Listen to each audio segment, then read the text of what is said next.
नमस्कार दोस्तों, एक बारी फिर स्वागत है तुहाडा अपने YouTube channel exam helper A to Z ਦੇ ਵਿੱਚ। ਅੱਜ ਅਸੀਂ ਪੰਜਾਬੀ ਭਾਸ਼ਾ ਅਤੇ ਬੋਲੀ ਤੋਂ ਸੰਬੰਧਿਤ ਇੱਕ ਪ੍ਰੈਕਟਿਸ ਸੈੱਟ ਲੈ ਕੇ ਆਏ ਹਾਂ। ਇਸ ਤੋਂ ਪਹਿਲਾਂ ਅਸੀਂ ਭਾਸ਼ਾ ਜਾਂ ਬੋਲੀ, ਉਪਭਾਸ਼ਾ, ਪੰਜਾਬੀ ਵਰਣਮਾਲਾ ਅਤੇ ਨਾਮ ਦਾ ਟੌਪਿਕ ਪੜ੍ਹ ਚੁੱਕੇ ਹਾਂ। ਤਾਂ ਸ਼ੁਰੂ ਕਰਦੇ ਹਾਂ ਅੱਜ ਦਾ ਪ੍ਰੈਕਟਿਸ ਸੈੱਟ, ਜਿਹਦਾ ਪਹਿਲਾ ਪ੍ਰਸ਼ਨ है। किसी बोली दियां आवाज़ां नूं लिख के प्रगटाउण लई जिहड़े मूल चिन्ह प्रयोग किए जाते हैं। किसी बोली दियां आवाज़ां नूं लिख के प्रगटाउण लई जिहड़े मूल चिन्ह प्रयोग किए जाते हैं उन्हां नूं की कहा जाता है? लिपि, अखर, लगाखर जां इन्हां विचों कोई नहीं। तां इहदा सही उत्तर जिहड़ा है वह है लगाखर। लगाखर तीन हुंदे हन, बिंदी, टिप्पी ਅਤੇ ਅਦਕ। ਅੱਗੇ ਹੈ ਕਿਸੇ ਬੋਲੀ ਦੇ ਸਾਰੇ ਲਿਖਣ ਚਿੰਨ੍ਹਾਂ ਦੇ ਸਮੂਹਾਂ ਨੂੰ ਆਖਦੇ ਹਨ। ਕਿਸੇ ਬੋਲੀ ਦੇ ਸਾਰੇ ਲਿਖਣ ਚਿੰਨ੍ਹਾਂ ਦੇ ਸਮੂਹਾਂ ਨੂੰ ਆਖਦੇ ਹਨ ਲਗਾਖਰ, ਵਿਅੰਜਨ, ਲਿਪੀ ਜਾਂ ਵਿਸ਼ੇਸ਼ਣ। ਤਾਂ ਇਹਦਾ ਸਹੀ ਉੱਤਰ ਜਿਹੜਾ ਹੈ ਉਹ ਹੈ ਲਿਪੀ। ਅੱਗੇ ਹੈ ਐੜੇ ਨੂੰ ਕਿੰਨੀਆਂ ਲਗਾਂ ਲੱਗਦੀਆਂ ਹਨ? ਐੜੇ ਨੂੰ ਕਿੰਨੀਆਂ ਲਗਾਂ ਲੱਗਦੀਆਂ ਹਨ? 3, 4, 2 ਜਾਂ 5। ਤਾਂ ਇਹਦਾ ਸਹੀ ਉੱਤਰ ਜਿਹੜਾ ਹੈ ਉਹ ਹੈ 4। ਅਸੀਂ ਪੜ੍ਹਿਆ ਸੀ ਕਿ 1, 2, 8 ਅਤੇ 10 ਇਹ 4 ਲਗਾਂ ਐੜੇ ਨਾਲ ਲੱਗਦੀਆਂ ਹਨ। 1 ਤੇ ਮੁਕਤਾ, 2 ਤੇ ਕੰਨਾ, 8 ਤੇ ਦੁਲੈਂਕੜ ਅਤੇ 10 ਤੇ ਕਨੋੜਾ। ਇਹ 4 ਲਗਾਂ ਐੜੇ ਨਾਲ ਲੱਗਦੀਆਂ ਹਨ। ਅੱਗੇ ਹੈ ਪੰਜਾਬੀ ਵਿੱਚ ਕਿੰਨੀਆਂ ਲਗਾਂ ਦੀ ਵਰਤੋਂ ਹੁੰਦੀ ਹਨ? 1, 5, 8 ਜਾਂ 10। ਤਾਂ ਇਹਦਾ ਸਹੀ ਉੱਤਰ ਹੈ 10। ਪੰਜਾਬੀ ਵਿੱਚ 10 ਲਗਾਂ ਦੀ ਵਰਤੋਂ ਹੁੰਦੀ ਹੈ, ਮੁਕਤਾ ਤੋਂ ਲੈ ਕੇ ਕਨੋੜੇ ਤੱਕ। ਮੁਕਤਾ ਤੋਂ ਕਨੋੜੇ ਤੱਕ। ਅੱਗੇ ਹੈ ਪੰਜਾਬੀ ਵਿੱਚ ਸਵਰ ਹਨ 2, 3, 4 ਜਾਂ 5। ਤਾਂ ਇਹਦਾ ਸਹੀ ਉੱਤਰ ਜਿਹੜਾ ਹੈ ਉਹ ਹੈ 3। ਅਸੀਂ ਪੰਜਾਬੀ ਵਰਣਮਾਲਾ ਜਦੋਂ ਸ਼ੁਰੂ ਕੀਤੀ ਸੀ ਅਸੀਂ ਪੜ੍ਹਿਆ ਸੀ ਊੜੇ ਤੋਂ। ਊੜਾ, ਆੜਾ, ਈੜੀ। ਊੜਾ, ਆੜਾ ਅਤੇ ਈੜੀ ਇਹ ਤਿੰਨ ਪੰਜਾਬੀ ਵਿੱਚ ਮੂਲ ਸਵਰ ਜਾਂ ਸਵਰ ਵਾਹਕ ਹੁੰਦੇ ਹਨ। ਸਵਰ ਵਾਹਕ ਜਾਂ ਮੂਲ ਸਵਰ 3 ਹੈ, ਊੜਾ, ਆੜਾ ਅਤੇ ਈੜੀ। ਤਾਂ ਪੰਜਾਬੀ ਵਿੱਚ ਸਵਰ 3। ਅੱਗੇ ਹੈ ਗੁਰਮੁਖੀ ਲਿਪੀ ਦੇ ਹੋਰ ਕਿਹੜੇ-ਕਿਹੜੇ ਨਾਂ ਪ੍ਰਸਿੱਧ ਹਨ? ਗੁਰਮੁਖੀ ਲਿਪੀ ਦੇ ਹੋਰ ਕਿਹੜੇ-ਕਿਹੜੇ ਨਾਂ ਪ੍ਰਸਿੱਧ ਰਹੇ ਹਨ? ਪੰਜਾਬੀ, 35 ਤੇ ਪੰਜਾਬੀ ਲਿਪੀ, ਬੋਲੀ ਜਾਂ ਭਾਸ਼ਾ। ਤਾਂ ਇਹਦਾ ਸਹੀ ਉੱਤਰ ਹੈ 35 ਤੇ ਪੰਜਾਬੀ ਲਿਪੀ। ਊੜੇ ਤੋਂ ਲੈ ਕੇ ੜਾੜੇ ਤੱਕ 35 ਅੱਖਰ ਹਨ। ਪੰਜਾਬੀ ਵਰਣਮਾਲਾ ਦੇ ਵਿੱਚ ਊੜੇ ਤੋਂ ਲੈ ਕੇ ੜਾੜੇ ਤੱਕ 35 ਅੱਖਰ ਹਨ। ਇਹਨਾਂ ਕਰਕੇ ਹੀ ਇਸ ਨੂੰ 35 ਆਖਿਆ ਜਾਂਦਾ ਹੈ ਜਾਂ 35 ਅੱਖਰੀ ਵੀ ਕਿਹਾ ਜਾਂਦਾ ਹੈ। ਅੱਗੇ ਹੈ ਪੰਜਾਬੀ ਲਈ ਕਿਹੜੀ ਲਿਪੀ ਵਰਤੀ ਜਾਂਦੀ ਹੈ? ਪੰਜਾਬੀ ਲਈ ਕਿਹੜੀ ਲਿਪੀ ਵਰਤੀ ਜਾਂਦੀ ਹੈ? ਹਿੰਦੀ, ਗੁਰਮੁਖੀ, ਦੇਵਨਾਗਰੀ ਜਾਂ ਸੌਰਸੇਨੀ ਅਪਭ੍ਰੰਸ਼। ਤਾਂ ਇਹਦਾ ਸਹੀ ਉੱਤਰ ਹੈ ਗੁਰਮੁਖੀ ਲਿਪੀ। ਪੰਜਾਬੀ ਦੀ ਜਿਹੜੀ ਲਿਪੀ ਹੈ ਉਹ ਗੁਰਮੁਖੀ ਲਿਪੀ ਹੈ। ਅੱਗੇ ਹੈ ਧੁਨੀਆਂ ਕਿੰਨੇ ਪ੍ਰਕਾਰ ਦੀਆਂ ਹਨ? ਧੁਨੀਆਂ ਕਿੰਨੇ ਪ੍ਰਕਾਰ ਦੀਆਂ ਹਨ? 2, 5, 3 ਜਾਂ 4। ਤਾਂ ਧੁਨੀਆਂ 3 ਪ੍ਰਕਾਰ ਦੀਆਂ ਹੁੰਦੀਆਂ ਹਨ। ਧੁਨੀਆਂ 3 ਪ੍ਰਕਾਰ ਦੀਆਂ ਹੁੰਦੀਆਂ ਹਨ। ਅੱਗੇ ਸਾਡਾ ਪ੍ਰਸ਼ਨ ਜਿਹੜਾ ਹੈ ਉਹ ਹੈ ਕਿ ਧੁਨੀਆਂ ਦੇ ਕਿਹੜੇ-ਕਿਹੜੇ ਭੇਦ ਹਨ? ਸਵਰ, ਵਿਅੰਜਨ ਅਤੇ ਅਨੁਨਾਸਕ। ਸਵਰ ਅਤੇ ਵਿਅੰਜਨ, ਸਵਰ ਅਤੇ ਅਨੁਨਾਸਕ ਇਹਨਾਂ ਵਿੱਚੋਂ ਕੋਈ ਨਹੀਂ। ਤਾਂ ਇਹਦਾ ਸਹੀ ਉੱਤਰ ਜਿਹੜਾ ਹੈ ਉਹ ਹੈ ਸਵਰ, ਵਿਅੰਜਨ ਅਤੇ ਅਨੁਨਾਸਕ। ਇਹ 3 ਧੁਨੀਆਂ ਹੁੰਦੀਆਂ ਹਨ। ਤਾਂ ਧੁਨੀਆਂ 3 ਪ੍ਰਕਾਰ ਦੀਆਂ ਹਨ, ਸਵਰ, ਵਿਅੰਜਨ ਅਤੇ ਅਨੁਨਾਸਕ। ਅੱਗੇ ਹੈ ਨਾਸ ਕੀ ਧੁਨੀਆਂ ਕਿਹੜੀਆਂ ਹਨ? ਪਹਿਲਾ ਹੈ ਜਿਨ੍ਹਾਂ ਦਾ ਉਚਾਰਨ ਨੱਕ ਦੁਆਰਾ ਹੋਵੇ, ਜਿਨ੍ਹਾਂ ਦੇ ਉਚਾਰਨ ਨਾਲ ਜੀਭ ਤਾਲੂ ਨਾਲ ਲੱਗੇ, ਜਿਨ੍ਹਾਂ ਦੇ ਉਚਾਰਨ ਨਾਲ ਜੀਭ ਦੰਦਾਂ ਨੂੰ ਲੱਗੇ, ਜਾਂ ਇਹਨਾਂ ਵਿੱਚੋਂ ਕੋਈ ਨਹੀਂ। ਤਾਂ ਇਹਦਾ ਸਹੀ ਉੱਤਰ ਹੈ ਜਿਨ੍ਹਾਂ ਦਾ ਉਚਾਰਨ ਨੱਕ ਦੁਆਰਾ ਹੋਵੇ ਉਹਨਾਂ ਨੂੰ ਨਾਸ ਕੀ ਧੁਨੀਆਂ ਕਿਹਾ ਜਾਂਦਾ ਹੈ। ਅਤੇ ਨਾਸ ਕੀ ਧੁਨੀਆਂ ਜਿਹੜੀਆਂ ਹੈ ਉਹ ਕੈ ਵਰਗ ਤੋਂ ਲੈ ਕੇ ਜਿਹੜਾ ਪੈ ਵਰਗ ਹੈ ਉਹਦਾ ਅੰਤਮ ਅੱਖਰ ਜਿਹੜਾ ਹੈ ਉਹ ਨਾਸ ਕੀ ਧੁਨੀਆਂ ਦਾ ਹੈ। ਅੱਗੇ ਹੈ ਅੱਧਕ ਦੀ ਵਰਤੋਂ ਕਿਹੜੀ ਕਿਹੜੀ ਲਗਾਂ ਨਾਲ ਹੁੰਦੀਆਂ ਹਨ? ਅੱਧਕ ਦੀ ਵਰਤੋਂ ਕਿਹੜੀ ਕਿਹੜੀ ਲਗਾਂ ਨਾਲ ਹੁੰਦੀਆਂ ਹਨ? ਤਾਂ ਅੱਧਕ ਦੀ ਵਰਤੋਂ ਸਿਹਾਰੀ, ਔਂਕੜ ਤੇ ਲਾਂ ਨਾਲ, ਮੁਕਤਾ ਸਿਹਾਰੀ ਅਤੇ ਔਂਕੜ ਨਾਲ, ਬਿਹਾਰੀ ਅਤੇ ਔਂਕੜ ਨਾਲ, ਜਾਂ ਇਹਨਾਂ ਸਾਰਿਆਂ ਨਾਲ। ਤਾਂ ਇਹਦਾ ਸਹੀ ਉੱਤਰ ਜਿਹੜਾ ਹੈ ਉਹ ਹੈ ਮੁਕਤਾ ਸਿਹਾਰੀ ਅਤੇ ਔਂਕੜ ਨਾਲ। ਇਸ ਨੂੰ ਯਾਦ ਅਸੀਂ ਰੱਖਿਆ ਸੀ 135 1 3 ਅਤੇ 5, 1 ਤੇ ਮੁਕਤਾ, 3 ਤੇ ਸਿਹਾਰੀ ਅਤੇ 5 ਤੇ ਔਂਕੜ। ਅੱਧਕ ਦੀ ਵਰਤੋਂ ਮੁਕਤਾ ਸਿਹਾਰੀ ਅਤੇ ਔਂਕੜ ਨਾਲ ਹੁੰਦੀ ਹੈ। ਮੁਕਤਾ ਲਗ ਤੋਂ ਕੀ ਭਾਵ ਹੈ? ਮੁਕਤਾ ਲਗ ਤੋਂ ਕੀ ਭਾਵ ਹੈ? ਇਸ ਦੇ ਦੋ ਚਿੰਨ੍ਹ ਹਨ, ਇਸ ਦੇ ਅਨੇਕਾਂ ਚਿੰਨ੍ਹ ਹਨ, ਇਸ ਦਾ ਕੋਈ ਚਿੰਨ੍ਹ ਨਹੀਂ ਹੈ, ਇਹਨਾਂ ਵਿੱਚੋਂ ਕੋਈ ਨਹੀਂ। ਤਾਂ ਇਹਦਾ ਸਹੀ ਉੱਤਰ ਜਿਹੜਾ ਹੈ ਉਹ ਹੈ ਇਸ ਦਾ ਕੋਈ ਵੀ ਚਿੰਨ੍ਹ ਨਹੀਂ ਹੁੰਦਾ। ਮੁਕਤਾ ਦਾ ਕੋਈ ਵੀ ਚਿੰਨ੍ਹ ਨਹੀਂ ਹੁੰਦਾ। ਅੱਗੇ ਹੈ ਭਾਸ਼ਾ ਤੋਂ ਪਹਿਲਾਂ ਮਨੁੱਖ ਕਿਵੇਂ ਗੱਲਬਾਤ ਕਰਦਾ ਸੀ? ਪਹਿਲਾ ਬੋਲ ਕੇ, ਦੂਜਾ ਸੰਕੇਤ ਰਾਹੀਂ, ਤੀਜਾ ਲਿਖ ਕੇ ਅਤੇ ਚੌਥਾ ਹੈ ਹੱਸ ਕੇ। ਤਾਂ ਇਹਦਾ ਸਹੀ ਉੱਤਰ ਹੈ ਕਿ ਭਾਸ਼ਾ ਤੋਂ ਪਹਿਲਾਂ ਮਨੁੱਖ ਸੰਕੇਤ ਰਾਹੀਂ ਗੱਲਬਾਤ ਕਰਦਾ ਸੀ। ਅੱਗੇ ਹੈ ਅਜੋਕੇ ਪੰਜਾਬ ਦੀਆਂ ਕਿੰਨੀਆਂ ਉਪਬੋਲੀਆਂ ਹਨ? ਅਜੋਕੇ ਪੰਜਾਬ ਦੀਆਂ ਕਿੰਨੀਆਂ ਉਪਬੋਲੀਆਂ ਹਨ? 4, 6, 5 ਜਾਂ 8। ਤਾਂ ਇਹਦਾ ਸਹੀ ਉੱਤਰ ਜਿਹੜਾ ਹੈ ਉਹ ਹੈ 4।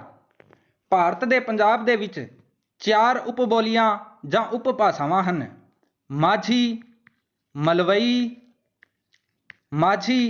ਮਲਵਈ, ਦੁਆਬੀ ਅਤੇ ਪੁਆਧੀ। ਇਹ 4 ਉਪਭਾਸ਼ਾਵਾਂ ਅਜੋਕੇ ਪੰਜਾਬ ਦੀਆਂ ਜਾਂ ਭਾਰਤ ਦੇ ਪੰਜਾਬ ਦੀਆਂ ਹਨ। ਅੱਗੇ ਹੈ ਜਿਹੜੀ ਬੋਲੀ ਸਾਹਿਤਕ ਰਚਨਾ ਸਮੇਂ ਵਰਤੀ ਜਾਂਦੀ ਹੈ ਉਸ ਨੂੰ ਕੀ ਕਿਹਾ ਜਾਂਦਾ ਹੈ? ਜਿਹੜੀ ਬੋਲੀ ਸਾਹਿਤਕ ਰਚਨਾ ਕਰਨ ਸਮੇਂ ਵਰਤੀ ਜਾਂਦੀ ਹੈ ਉਸ ਨੂੰ ਕੀ ਕਿਹਾ ਜਾਂਦਾ ਹੈ? ਮਾਂ ਬੋਲੀ, ਬੋਲਚਾਲ ਦੀ ਬੋਲੀ, ਲਿਖਤੀ ਬੋਲੀ ਜਾਂ ਉਪਬੋਲੀ। ਤਾਂ ਇਹਦਾ ਸਹੀ ਉੱਤਰ ਜਿਹੜਾ ਹੈ ਉਹ ਹੈ ਲਿਖਤੀ ਬੋਲੀ। ਲਿਖਤੀ ਬੋਲੀ ਨਾਲ ਹੀ ਸਾਹਿਤਕ ਰਚਨਾ ਹੁੰਦੀ ਹੈ। ਲਿਖਤੀ ਬੋਲੀ ਨੂੰ ਹੀ ਕੇਂਦਰੀ ਬੋਲੀ, ਟਕਸਾਲੀ ਬੋਲੀ ਜਾਂ ਸਾਹਿਤਕ ਬੋਲੀ ਵੀ ਕਿਹਾ ਜਾਂਦਾ ਹੈ। ਅੱਗੇ ਹੈ ਮਾਝੀ ਉਪਭਾਸ਼ਾ ਦਾ ਖੇਤਰ ਹੈ। ਪਹਿਲਾ ਲਾਹੌਰ, ਜਲੰਧਰ, ਫਰੀਦਕੋਟ, ਦੂਜਾ ਹੈ ਅੰਮ੍ਰਿਤਸਰ, ਗੁਰਦਾਸਪੁਰ, ਤੀਜਾ ਜਲੰਧਰ ਅਤੇ ਤਰਨਤਾਰਨ, ਚੌਥਾ ਹੈ ਗੁਰਦਾਸਪੁਰ ਅਤੇ ਬਠਿੰਡਾ। ਤਾਂ ਮਾਝੀ ਨੂੰ ਅਸੀਂ ਇੱਕ ਟ੍ਰਿਕ ਰਾਹੀਂ ਯਾਦ ਰੱਖਿਆ ਸੀ ਜਿਹਦੀ ਟ੍ਰਿਕ ਸੀ ਅਗਲਾ। ਐ ਤੋਂ ਅੰਮ੍ਰਿਤਸਰ, ਗੈ ਤੋਂ ਗੁਰਦਾਸਪੁਰ ਅਤੇ ਲਾ ਤੋਂ ਲਾਹੌਰ। ਅਖੰਡ ਪੰਜਾਬ ਦੇ ਵਿੱਚ ਪੰਜਾਬੀ ਅੰਮ੍ਰਿਤਸਰ, ਗੁਰਦਾਸਪੁਰ ਅਤੇ ਲਾਹੌਰ ਵਿੱਚ ਬੋਲੀ ਜਾਂਦੀ ਸੀ। ਤਾਂ ਇਹਦਾ ਸਹੀ ਉੱਤਰ ਜਿਹੜਾ ਹੈ ਉਹ ਹੈ ਦੂਜਾ, ਅੰਮ੍ਰਿਤਸਰ ਅਤੇ ਗੁਰਦਾਸਪੁਰ। ਅਤੇ ਇਹਦੀ ਸਾਨੂੰ ਟ੍ਰਿਕ ਯਾਦ ਰੱਖਣੀ ਹੈ ਅਗਲਾ। ਅਖੰਡ ਪੰਜਾਬ ਦੇ ਵਿੱਚ ਅੰਮ੍ਰਿਤਸਰ, ਗੁਰਦਾਸਪੁਰ ਅਤੇ ਲਾਹੌਰ ਦੇ ਵਿੱਚ ਮਾਝੀ ਉਪਭਾਸ਼ਾ ਬੋਲੀ ਜਾਂਦੀ ਸੀ। ਅੱਗੇ ਹੈ ਪੰਜਾਬੀ ਭਾਸ਼ਾ ਕਿਸ ਅਪਭ੍ਰੰਸ਼ ਵਿੱਚੋਂ ਨਿਕਲੀ ਹੈ? ਪਾਲੀ, ਸੌਰਸੇਨੀ, ਪ੍ਰਾਕ੍ਰਿਤ ਜਾਂ ਇਹਨਾਂ ਵਿੱਚੋਂ ਕੋਈ ਨਹੀਂ। ਤਾਂ ਇਹਦਾ ਸਹੀ ਉੱਤਰ ਜਿਹੜਾ ਹੈ ਉਹ ਹੈ ਸੌਰਸੇਨੀ ਅਪਭ੍ਰੰਸ਼। ਸੌਰਸੇਨੀ ਅਪਭ੍ਰੰਸ਼ ਤੋਂ ਹੀ ਪੰਜਾਬੀ ਦਾ ਜਨਮ ਹੋਇਆ ਹੈ। ਪੰਜਾਬੀ ਭਾਸ਼ਾ ਦਾ ਸੰਬੰਧ ਕਿਸ ਭਾਸ਼ਾ ਨਾਲ ਜੁੜਦਾ ਹੈ? ਦਰਾਵਿੜ, ਤਮਿਲ, संस्कृत ਜਾਂ ਉਰਦੂ। ਤਾਂ ਇਹਦਾ ਸਹੀ ਉੱਤਰ ਜਿਹੜਾ ਹੈ ਉਹ ਹੈ ਸੰਸਕ੍ਰਿਤ ਭਾਸ਼ਾ, ਕਿਉਂਕਿ ਪੰਜਾਬੀ ਦੀ ਜਿਹੜੀ ਜਨਮਦਾਤਰੀ ਭਾਸ਼ਾ ਹੈ, ਜਨਮਦਾਤਰੀ ਭਾਸ਼ਾ, ਪੰਜਾਬੀ ਦੀ ਜਨਮਦਾਤਰੀ ਭਾਸ਼ਾ ਸੰਸਕ੍ਰਿਤ ਭਾਸ਼ਾ ਹੈ। ਤਾਂ ਪੰਜਾਬੀ ਦਾ ਸੰਬੰਧ ਸੰਸਕ੍ਰਿਤ ਨਾਲ ਹੈ ਅਤੇ ਪੰਜਾਬੀ ਭਾਸ਼ਾ ਸੌਰ ਸੈਣੀ ਅਪਭ੍ਰੰਸ਼ ਵਿੱਚੋਂ ਨਿਕਲੀ ਹੈ। ਅੱਗੇ ਹੈ ਪੰਜਾਬੀ ਵਿੱਚ ਸਭ ਤੋਂ ਵੱਡਾ ਖੇਤਰ किस उपबोली का है? माझी, मलवई, दुआबी ਜਾਂ पुआधी। ਤਾਂ ਇਹਦਾ ਸਹੀ ਉੱਤਰ ਹੈ ਮਲਵਈ। ਮਲਵਈ ਜਿਹੜੀ ਹੈ ਇਹ ਮਾਲਵੇ ਦੇ ਇਲਾਕੇ ਦੀ ਬੋਲੀ ਹੈ। ਇਹ ਇਲਾਕਾ ਸਤਲੁਜ ਤੋਂ ਪਾਰ ਦਾ ਇਲਾਕਾ ਹੈ ਤੇ ਇਹਨੂੰ ਯਾਦ ਰੱਖਣ ਵਾਸਤੇ ਅਸੀਂ ਟ੍ਰਿਕ ਬਣਾਈ ਸੀ। ਬਾਬਰ ਫਿਲਮ ਮੁੱਕ ਪਈ, ਬਾਬਰ ਫਿਲਮ ਮੁੱਕ ਪਈ। ਬੈ ਤੋਂ ਬਠਿੰਡਾ, ਬਰ ਤੋਂ ਬਰਨਾਲਾ, ਫੀ ਤੋਂ ਫਿਰੋਜ਼ਪੁਰ, ਲੈ ਤੋਂ ਲੁਧਿਆਣਾ, ਮੈਂ ਤੋਂ ਮੋਗਾ, ਮੁੱਖ ਤੋਂ ਮੁਕਤਸਰ ਅਤੇ ਪਈ ਤੋਂ ਪਟਿਆਲਾ। ਤਾਂ ਪੰਜਾਬੀ ਵਿੱਚ ਸਭ ਤੋਂ ਵੱਡਾ ਖੇਤਰ ਜਿਹੜੀ ਉਪਭਾਸ਼ਾ ਜਾਂ ਉਪਬੋਲੀ ਦਾ ਹੈ ਉਹ ਹੈ ਮਲਵਈ। ਇਹਦੀ ਟ੍ਰਿਕ ਹੈ ਬਾਬਰ ਫਿਲਮ ਮੁੱਕ ਪਈ।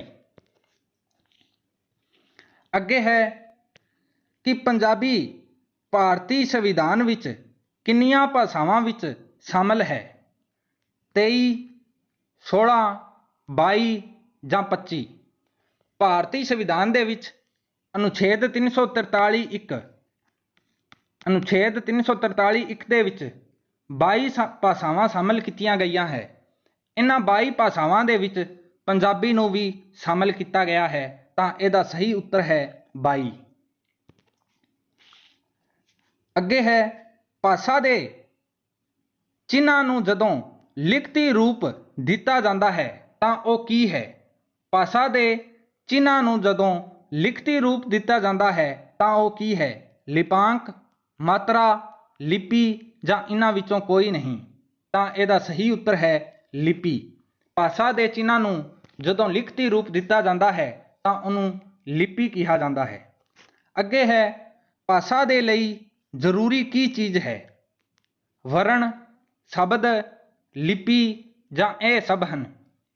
ਤਾਂ ਭਾਸ਼ਾ ਦੇ ਲਈ ਇਹ ਸਾਰੀਆਂ ਚੀਜ਼ਾਂ ਜ਼ਰੂਰੀ ਹੈ, ਵਰਣ, ਸ਼ਬਦ ਅਤੇ ਲਿਪੀ। ਅੱਗੇ ਹੈ ਅਣਵੰਡੇ ਪੰਜਾਬ ਦੀਆਂ ਕਿੰਨੀਆਂ ਉਪਬੋਲੀਆਂ ਹਨ? ਜਦੋਂ ਭਾਰਤ ਅਤੇ ਪਾਕਿਸਤਾਨ ਇੱਕ ਹੀ ਹੁੰਦਾ ਸੀ ਉਹਨੂੰ ਅਣਵੰਡਿਆ ਪੰਜਾਬ ਕਿਹਾ ਜਾਂਦਾ ਹੈ। ਤਾਂ 4, 5, 6 ਜਾਂ 8। ਤਾਂ ਇਹਦਾ ਸਹੀ ਉੱਤਰ ਹੈ 6।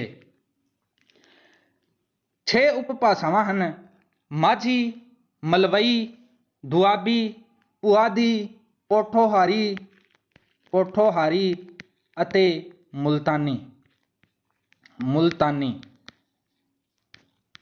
ਪਾਕਿਸਤਾਨ ਦੇ ਪੰਜਾਬ ਦੇ ਵਿੱਚ ਪੋਠੋਹਾਰੀ ਅਤੇ ਮੁਲਤਾਨੀ ਦੀ ਵਰਤੋਂ ਹੁੰਦੀ ਹੈ ਅਤੇ ਅਣਵੰਡੇ ਪੰਜਾਬ ਦੀਆਂ 6 ਉਪਭਾਸ਼ਾਵਾਂ ਸੀ। ਹੁਣ ਭਾਰਤ ਦੇ ਪੰਜਾਬ ਵਿੱਚ 4 ਉਪਭਾਸ਼ਾਵਾਂ ਅਤੇ ਪਾਕਿਸਤਾਨ ਦੇ ਪੰਜਾਬ ਵਿੱਚ 2 ਉਪਭਾਸ਼ਾਵਾਂ ਹਨ। ਅੱਗੇ ਹੈ ਜਿਹੜੀ ਬੋਲੀ ਦੀ ਵਰਤੋਂ ਅਸੀਂ ਰੋਜ਼ ਇੱਕ ਦੂਜੇ ਨਾਲ ਗੱਲਬਾਤ ਕਰਨ ਲਈ ਕਰਦੇ ਹਾਂ ਉਸ ਨੂੰ ਕੀ ਕਿਹਾ ਜਾਂਦਾ ਹੈ? ਲਿਖਤੀ ਬੋਲੀ, ਮਾਂ ਬੋਲੀ, ਆਮ ਬੋਲੀ ਜਾਂ ਉਪਬੋਲੀ। ਜਿਹੜੀ ਬੋਲੀ ਅਸੀਂ ਰੋਜ਼ ਇੱਕ ਦੂਜੇ ਨਾਲ ਗੱਲਬਾਤ ਕਰਨ ਲਈ ਵਰਤਦੇ ਹਾਂ ਉਸ ਨੂੰ ਆਮ ਬੋਲੀ ਕਿਹਾ ਜਾਂਦਾ ਹੈ ਅਤੇ ਇਸ ਨੂੰ ਬੋਲਚਾਲ ਦੀ ਭਾਸ਼ਾ ਵੀ ਕਿਹਾ ਜਾਂਦਾ ਹੈ। ਆਮ ਬੋਲੀ ਜਾਂ ਬੋਲਚਾਲ ਦੀ ਭਾਸ਼ਾ ਦੇ ਵਿੱਚ ਸ਼ਬਦਾਂ ਦੇ ਅਰਥ ਨਿਸ਼ਚਿਤ ਨਹੀਂ ਹੁੰਦੇ। ਇਸ ਦੇ ਵਿੱਚ ਕੁਝ ਅਧੂਰੇ ਅਤੇ ਅਸ਼ੁੱਧ ਸ਼ਬਦਾਂ ਦੀ ਵੀ ਵਰਤੋਂ ਕੀਤੀ ਜਾਂਦੀ ਹੈ। ਗੁਰਮੁਖੀ ਲਿਪੀ ਵਿੱਚ ਕਿੰਨੇ ਵਰਣ ਹਨ? ਗੁਰਮੁਖੀ ਲਿਪੀ ਦੇ ਵਿੱਚ ਕਿੰਨੇ ਵਰਣ ਹਨ? 35, 45, 41 ਜਾਂ 40। ਤਾਂ ਇਹਦਾ ਸਹੀ ਉੱਤਰ ਜਿਹੜਾ ਹੈ ਉਹ ਹੈ 35। ਗੁਰਮੁਖੀ ਲਿਪੀ ਦੇ ਵਿੱਚ 35 ਵਰਣ ਹਨ, ਊੜੇ ਤੋਂ ਲੈ ਕੇ ੜਾੜੇ ਤੱਕ। ਊੜੇ ਤੋਂ ੜਾੜੇ ਤੱਕ। ਪੰਜਾਬੀ ਵਰਣਮਾਲਾ ਦੇ ਵਿੱਚ ਕੁੱਲ ਕਿੰਨੇ ਅੱਖਰ ਹਨ? 35, 45, 41 ਅਤੇ 40। ਤਾਂ ਇਹਦਾ ਸਹੀ ਉੱਤਰ ਹੈ 41। ਊੜੇ ਤੋਂ ਰਾੜੇ ਤੱਕ ਕੁੱਲ 35 ਅੱਖਰ ਅਤੇ ਇਹਦੇ ਵਿੱਚ ਪੇਰ ਬਿੰਦੀ ਵਾਲੇ 6 ਅੱਖਰਾਂ ਨੂੰ ਜਦੋਂ ਸ਼ਾਮਿਲ ਕੀਤਾ ਜਾਂਦਾ ਹੈ ਤਾਂ ਇਹਨਾਂ ਦੀ ਗਿਣਤੀ 41 ਹੋ ਜਾਂਦੀ ਹੈ। ਤਾਂ ਪੰਜਾਬੀ ਵਰਣਮਾਲਾ ਵਿੱਚ ਕੁੱਲ ਕਿੰਨੇ ਅੱਖਰ ਹਨ? 41। ਪੰਜਾਬੀ ਵਰਣਮਾਲਾ ਵਿੱਚ ਫਾਰਸੀ ਪ੍ਰਭਾਵ ਤੋਂ ਕਿੰਨੇ ਅੱਖਰ ਸ਼ਾਮਲ ਹੋਏ ਹੈ? 6, 5, 4 ਜਾਂ 8। ਤਾਂ ਇਹਦਾ ਸਹੀ ਉੱਤਰ ਹੈ 5। ਪੇਰ ਬਿੰਦੀ ਵਾਲੇ 6 ਅੱਖਰ ਹੈ। ਪੇਰ ਬਿੰਦੀ ਵਾਲੇ 6 ਅੱਖਰ ਹੈ ਜਿਨ੍ਹਾਂ ਨੂੰ ਅਸੀਂ ਨਵੀਨ ਵਰਗ ਵਿੱਚ ਸ਼ਾਮਲ ਕਰਦੇ ਹਾਂ। ਸੱਸੇ ਪੇਰ ਬਿੰਦੀ, ਖੱਖੇ ਪੇਰ ਬਿੰਦੀ, ਗੱਗੇ ਪੇਰ ਬਿੰਦੀ, ਜੱਜੇ ਪੇਰ ਬਿੰਦੀ ਅਤੇ ਫੱਫੇ ਪੇਰ ਬਿੰਦੀ। ਇਹ 5 ਅੱਖਰ ਜਿਹੜੇ ਹੈ ਇਹ ਫਾਰਸੀ ਪ੍ਰਭਾਵ ਤੋਂ ਪੰਜਾਬੀ ਵਿੱਚ ਸ਼ਾਮਲ ਹੋਏ ਹੈ। ਤਾਂ ਪੰਜਾਬੀ ਵਰਣਮਾਲਾ ਦੇ ਵਿੱਚ ਫਾਰਸੀ ਪ੍ਰਭਾਵ ਦੇ ਕਿੰਨੇ ਅੱਖਰ ਸ਼ਾਮਲ ਹੋਏ ਹੈ? 5। ਸੱਸੇ ਪੇਰ ਬਿੰਦੀ, ਖੱਖੇ ਪੇਰ ਬਿੰਦੀ, ਗੱਗੇ ਪੇਰ ਬਿੰਦੀ, ਜੱਜੇ ਪੇਰ ਬਿੰਦੀ ਅਤੇ ਫੱਫੇ ਪੇਰ ਬਿੰਦੀ। ਲੱਲੇ ਪੇਰ ਬਿੰਦੀ ਕਿਸ ਭਾਸ਼ਾ ਦਾ ਹੈ? ਲੱਲੇ ਪੇਰ ਬਿੰਦੀ ਕਿਸ ਭਾਸ਼ਾ ਦਾ ਹੈ? ਫਾਰਸੀ, ਉਰਦੂ, ਹਿੰਦੀ ਜਾਂ ਪੰਜਾਬੀ? ਤਾਂ ਇਹਦਾ ਸਹੀ ਉੱਤਰ ਹੈ ਪੰਜਾਬੀ, ਕਿਉਂਕਿ ਲੱਲੇ ਪੇਰ ਬਿੰਦੀ ਜਿਹੜਾ ਅੱਖਰ ਹੈ ਇਹਨੂੰ ਪੰਜਾਬੀ ਭਾਸ਼ਾ ਵਿਭਾਗ ਪਟਿਆਲਾ ਨੇ ਪੰਜਾਬੀ ਵਰਣਮਾਲਾ ਦੇ ਵਿੱਚ ਸ਼ਾਮਲ ਕੀਤਾ ਸੀ ਅਤੇ ਲੱਲੇ ਪੇਰ ਬਿੰਦੀ ਸ਼ਬਦ ਜਿਹੜਾ ਹੈ ਇਹ ਪੰਜਾਬੀ ਦਾ ਹੀ ਸ਼ਬਦ ਹੈ ਅਤੇ ਪੰਜਾਬੀ ਵਰਣਮਾਲਾ ਦੇ ਵਿੱਚ ਇਹ ਸਭ ਤੋਂ ਨਵੀਨ ਅੱਖਰ ਹੈ।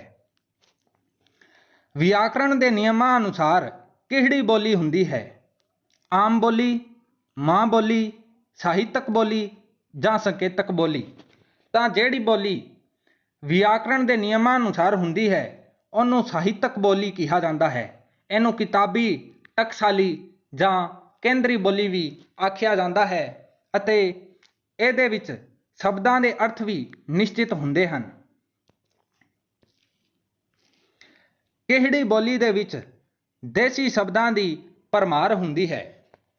ਪਹਿਲਾ ਹੈ ਸਾਹਿਤਕ ਬੋਲੀ, ਮਾਂ ਬੋਲੀ, ਲਿਖਤੀ ਬੋਲੀ ਜਾਂ ਆਮ ਬੋਲੀ? ਤਾਂ ਇਹਦਾ ਸਹੀ ਉੱਤਰ ਹੈ ਆਮ ਬੋਲੀ, ਕਿਉਂਕਿ ਆਮ ਬੋਲੀ ਨੂੰ ਬੋਲਚਾਲ ਦੀ ਬੋਲੀ ਵੀ ਆਖਿਆ ਜਾਂਦਾ ਹੈ। ਇਹਦੇ ਵਿੱਚ ਦੇਸੀ ਸ਼ਬਦਾਂ ਦੀ ਭਰਮਾਰ ਹੁੰਦੀ ਹੈ ਅਤੇ ਕੁਝ ਅਸ਼ੁੱਧ ਅਤੇ ਅਧੂਰੇ ਸ਼ਬਦਾਂ ਦੀ ਵੀ ਵਰਤੋਂ ਕਰ ਲਈ ਜਾਂਦੀ ਹੈ।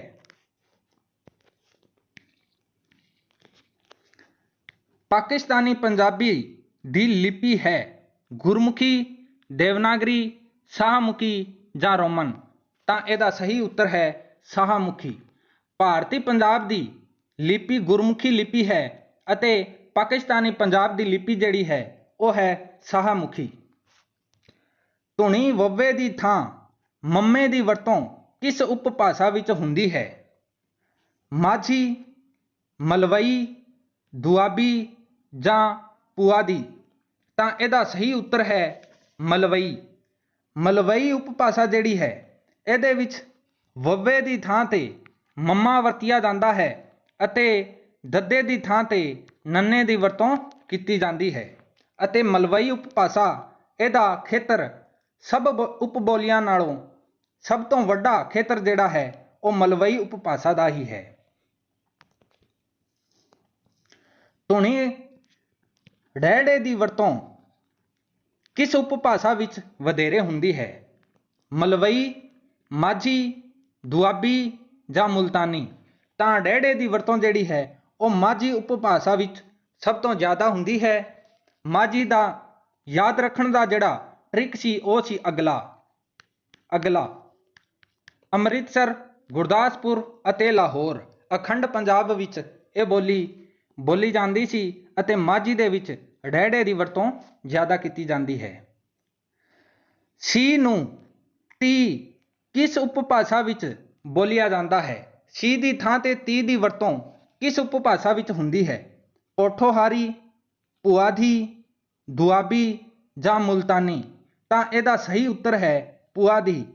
ਪੁਆਧੀ ਉਪਭਾਸ਼ਾ ਦੇ ਵਿੱਚ ਸੀ ਦੀ ਥਾਂ ਤੇ ਟੀ ਦੀ ਵਰਤੋਂ ਕੀਤੀ ਜਾਂਦੀ ਹੈ ਅਤੇ ਇਸ ਉਪਭਾਸ਼ਾ ਵਿੱਚ ਮੁੰਡੇ ਨੂੰ ਛੋਕਰੇ ਕਿਹਾ ਜਾਂਦਾ ਹੈ।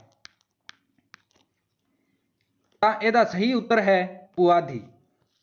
ਅੱਗੇ ਹੈ ਮਨੁੱਖ ਆਪਣੇ ਭਾਵਾਂ ਅਤੇ ਵਿਚਾਰਾਂ ਨੂੰ ਕਿਸ ਰਾਹੀਂ ਪ੍ਰਗਟ ਕਰਦਾ ਹੈ। ਮਨੁੱਖ ਆਪਣੇ ਭਾਵਾਂ ਅਤੇ ਵਿਚਾਰਾਂ ਨੂੰ ਕਿਸ ਰਾਹੀਂ ਪ੍ਰਗਟ ਕਰਦਾ ਹੈ? ਸ਼ਬਦ ਰਾਹੀਂ, ਲਿਪੀ ਰਾਹੀਂ, ਭਾਸ਼ਾ ਰਾਹੀਂ ਜਾਂ ਵਿਅੰਜਨ ਰਾਹੀਂ? ਤਾਂ ਇਹਦਾ ਸਹੀ ਉੱਤਰ ਹੈ ਭਾਸ਼ਾ ਰਾਹੀਂ। ਮਨੁੱਖ ਆਪਣੇ ਵਿਚਾਰਾਂ ਅਤੇ ਮਨ ਦੇ ਭਾਵਾਂ ਨੂੰ ਜਦੋਂ ਬੋਲ ਕੇ ਪ੍ਰਗਟ ਕਰਦਾ ਹੈ ਤਾਂ ਉਹ ਕੀ ਹੈ? ਭਾਸ਼ਾ ਹੈ। ਸਮਾਜ ਵਿੱਚ ਰਹਿੰਦਾ ਹੋਇਆ ਮਨੁੱਖ ਦੂਜੇ ਮਨੁੱਖਾਂ ਨਾਲ ਆਪਣੇ ਵਿਚਾਰਾਂ ਅਤੇ ਭਾਵਾਂ ਨੂੰ ਸਾਂਝਾ ਕਰਦਾ ਹੈ, ਆਪਣੇ ਵਿਚਾਰਾਂ ਅਤੇ ਭਾਵਾਂ ਦਾ ਆਦਾਨ ਪ੍ਰਦਾਨ ਕਰਦਾ ਹੈ, ਬੋਲਦਾ ਹੈ, ਪੜ੍ਹਦਾ ਹੈ, ਲਿਖਦਾ ਹੈ, ਸਮਝਦਾ ਹੈ। ਇਹ ਸਾਰੀ ਪ੍ਰਕਿਰਿਆ ਸੰਭਵ ਹੋ ਸਕਦੀ ਹੈ ਤਾਂ ਕੇਵਲ ਭਾਸ਼ਾ ਰਾਹੀਂ। ਤਾਂ ਇਹਦਾ ਸਹੀ ਉੱਤਰ ਹੈ ਭਾਸ਼ਾ ਰਾਹੀਂ। ਮਨੁੱਖ ਆਪਣੇ ਭਾਵਾਂ ਅਤੇ ਵਿਚਾਰਾਂ ਨੂੰ ਕਿਸ ਰਾਹੀਂ ਪ੍ਰਗਟ ਕਰਦਾ ਹੈ? ਭਾਸ਼ਾ ਰਾਹੀਂ। ਤਾਂ ਇਹ ਸੀ ਸਾਡਾ ਅੱਜ ਦਾ ਪ੍ਰੈਕਟਿਸ ਸੈੱਟ। ਇਹ ਤੁਹਾਨੂੰ ਕਿਹੋ ਜਿਹਾ ਲੱਗਿਆ ਕਮੈਂਟ ਕਰਕੇ ਜ਼ਰੂਰ ਦੱਸਿਓ ਤੇ ਸਾਡੇ YouTube channel exam helper A to Z ਨੂੰ ਸਬਸਕ੍ਰਾਈਬ ਕਰਿਓ ਅਤੇ ਵੀਡੀਓ ਨੂੰ ਵੱਧ ਤੋਂ ਵੱਧ ਸ਼ੇਅਰ ਕਰੋ। ਧੰਨਵਾਦ।